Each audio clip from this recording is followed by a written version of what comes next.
संत ने चोर को कहा कि तू चोरी कर, लेकिन नागार्जुन से एक चोर ने कहा था कि तुम ही एक आदमी हो जो शायद मुझे बचा सको। यूं तो मैं बहुत महात्माओं के पास गया, लेकिन मैं जाहिर चोर हूँ, मैं बड़ा प्रसिद्ध चोर हूँ, और मेरी प्रसिद्धि यह है कि मैं आज तक पकड़ा नहीं गया हूँ। मेरी प्रसिद्धि इतनी हो गई है कि जिनके घर चोरी भी नहीं की वह भी लोगों से कहते हैं कि उसने हमारे घर चोरी की, क्योंकि मैं उसी के घर चोरी करता हूँ जो सच में ही धनवान है। हर किसी अरे गहरे नत्थु खैरे के घर चोरी नहीं करता। सम्राटों पर ही मेरी नज़र होती है और कोई मुझे पकड़ नहीं पाया है। लेकिन तुमसे मैं पूछता हूँ और महात्माओं से पूछता हूँ तो वे कहते हैं पहले चोरी छोड़ो।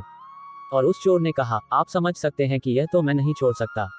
ये छोड़ सकता तो इन महात्माओं के पास ही क्यों जाता, खुद ही छोड़ देता। कोई ऐसा तरकीब बता सकते हो कि मुझे छोड़ना ना पड़े और छूट जाए, क्योंकि छोड़ना पड़े तो मुझसे न छूट सकेगा। यह मैं कर कर के देख चुका हूँ। बहुत नियम संयम, बहुत दफे कस्में खा ली, सब कस्में टूट गई और हर बार चित आत्मग्लानि से भर गया, क्योंकि मैं फिर वही कर लेता हूँ। नागार्जुन ने कहा कि तूने फिर अब तक किसी महात्मा का सत्संग किया ही नहीं है, नहीं तो तू ये बात कहता ही नहीं। चोरी से क्या डरना, तू जितना चाहे जी भरकर चोरी कर। चोर चौंका, उसने कहा, क्या कहते हो, चोरी जी भर करूं? नागार्जुन ने कहा, चोरी जी भर के कर, चोरी में कुछ बनता बिगड़ता नहीं। सिर्फ एक बात का ध्यान रख कि चोरी करते वक्त होश संभाले रखना। जानकर चोरी करना कि चोरी कर रहा हूँ, कि ये देखो ताला खोला, ये देखो तिजोरी खोली, ये देखो हीरे निकाले, ये हीरे मेरे नहीं है, दूसरे के है। बस होश रहे, रोकना मत। चोरी करने को मैं कहता नहीं कि मत कर, जी भर के कर, दिल खोल के कर, पर होश पूर्वक कर। 15 दिन बाद वह चोर आया और उसने कहा कि तुमने मुझे फांसा, तुमने मुझे मुश्किल में डाल दिया। कोई महात्मा मुझे मुश्किल में न डाल सका था। कस्में ले लेता था, तोड़ देता था, फिर कस्में लेना और तोड़ना ही मेरा ढंग हो गया था। यही मेरे जीवन की शैली हो गई थी, वही मेरी आदत बन गई। लेकिन तुमने मुझे उलझा दिया। ये तुमने क्या बात कही, अगर होश रखता हूं तो तिजोरी खुली रह जाती है, हीरे सामने होते हैं, हाथ नहीं बढ़ता, और अगर हाथ बढ़ता है तो होश खोता है। दोनों बातें साथ नहीं सधती, या तो चोरी करूं तो होश खोता है, और या होश संभालूं तो चोरी नहीं होती। नागार्जुन ने कहा, अब ये तू जान, अब ये तेरी झंझट है, हमारा काम खत्म हो गया।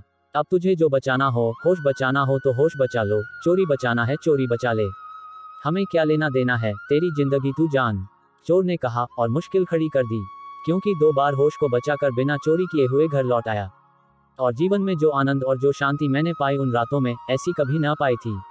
अगर हीरे भी ले आता तो किसी काम के न थे। हीरे छोड़कर आया, हाथ खाली थे, पर अंदर कुछ झर रहा था, आनंद, एक क्वामरापन, एक गुदगुदाहट सी। तिजोरी मैंने खोल ली थी, सामने हीरे दमदमा रहे थे, उनको छोड़कर आया। पर ये मैंने कभी सोचा भी नहीं था कि चोरी न करने के बाद भी ऐसा संतोष, ऐसा आनंद, ऐसी प्रफुल्लता जैसी मैंने पहले कभी नहीं जानी थी। एक तृप्ति पाए, ऐसा संतोष पाया। मैं तो सोच रहा था कि घर जाकर मन में पछतावा होगा कि क्यों हाथ में आए हीरे छोड़ दिए, पर मुझे उनसे भी कहीं अधिक मिल गया उन्हें छोड़कर।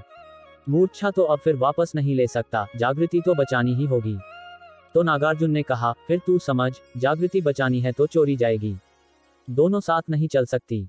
शील, चरित्र, आचरण ऊपरी बातें हैं, समाधि, ध्यान भीतरी बात है। शील तो उसकी साधारण सी अभिव्यक्ति है। अपने आप जैसे तुम्हारे पीछे छाया चलती है, ऐसे ही समाधि के पीछे सम्यक आचरण चलता है।